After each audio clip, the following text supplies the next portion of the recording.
everyone. In our previous lessons, we've been looking at relations as functions, and we've been talking about how to represent relations and functions. We talked about mapping diagrams and ordered pairs.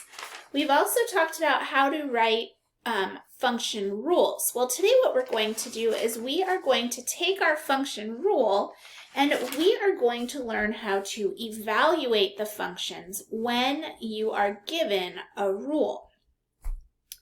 So, example A tells us that they want to know what is the value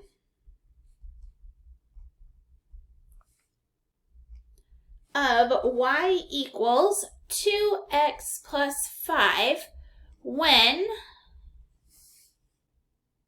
x equals 3. So our job is to use this equation and this x value to figure out what y is and then to figure out our ordered pairs. So what we're going to do is we are going to start with this equation. So we're going to write the equation. Y equals 2x plus 5. So step 1, write the equation. Now step 2. Step 2, I'm going to substitute. So I'm going to take this value that I have right here, x equaling 3, and I'm going to plug it in right here. So it says 2 times 3. So I'm just going to rewrite this again. Y equals 2 times 3 plus 5. So use substitution.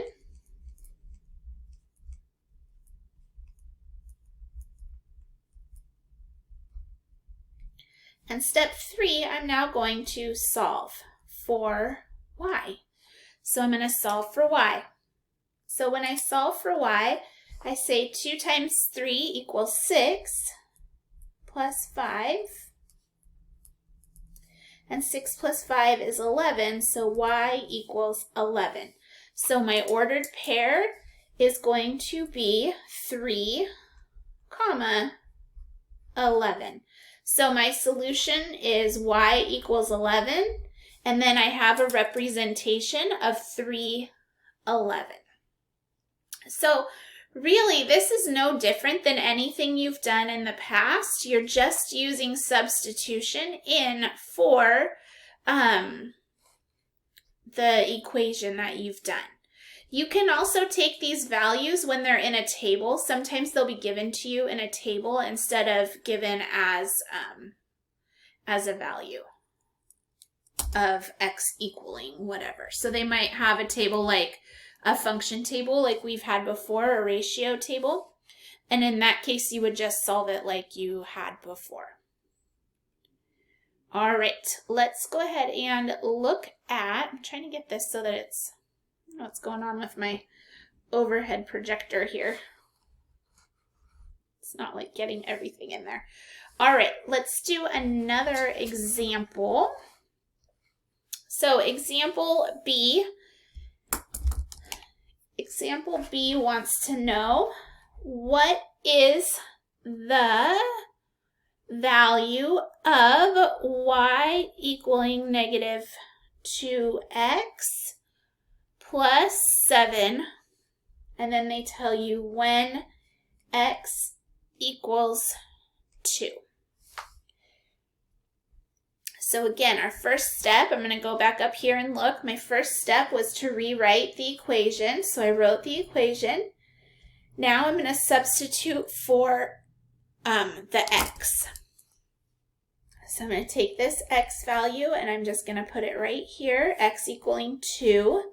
So now I have y equals negative 2 times 2 plus 7.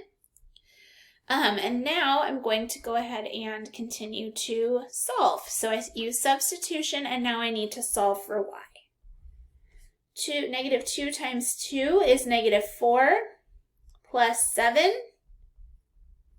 And so y equals 3. I have negative $4. I deposit 7, so that gives me y equals 3. So again, now I'm going to look at what's my ordered pair. Well, my ordered pair is 2, 3. Or if I had a table, I would just make the x value 2. The output, so input is 2. My output value is 3. Okay, so we're looking for inputs and outputs. All right, let's go ahead and do another, let's solve another problem, just one more example, and then I'm going to give you some try-its to do. So example 3, I want you to solve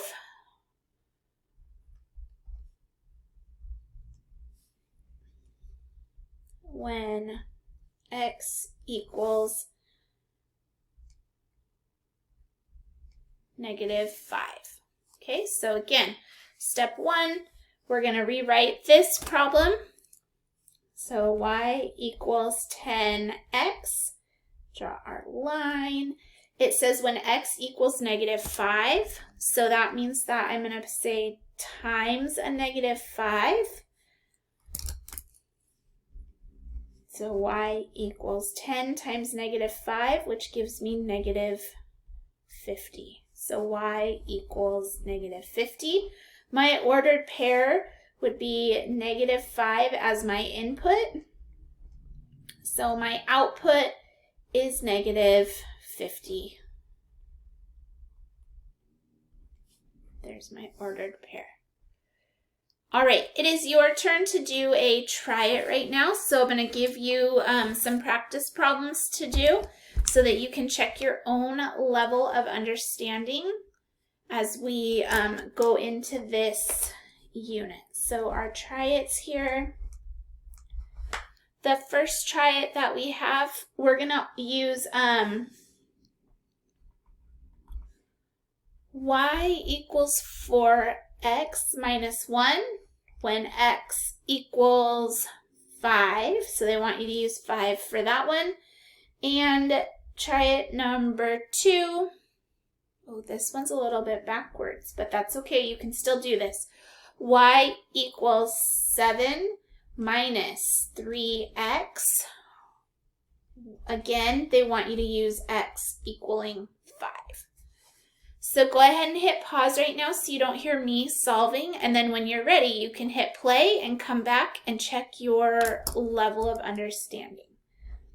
So again, I'm going to substitute in for x is going to be 5, so this really is 4 times 5 minus 1. So I say 4 times 5 is 20, and 20 minus 1 is 19, so y equals 19. My input is 5, my output is 19. So ordered pair is 5, 19. Okay, let's check our next one. In this problem, again, I have an input of 5. So where I see my x value, I'm going to put 5. And then rewrite the rest of the problem. And now I'm ready to solve. 3 times 5, or negative 3 times 5 is negative 15, equaling y. So y equals, I had 7, and then I spent 15. So if I had 7 and I spend 15, I get negative 8. So my x value, when I put my input in, is 5. My output is then going to be negative 8. All right, so your job now is to go ahead and answer your essential question. Yes, already, this was a quick and fast lesson. How do you evaluate functions? So go ahead and somewhere on your paper, answer your essential question. How do you evaluate functions? And then put your level of understanding out to the side. And then when you are all finished, you can come on back to the Google Meet if you need help or need some extra examples, or you can go ahead and go on to your practice work. As always, I appreciate all of your hard work and effort, and make it a great day.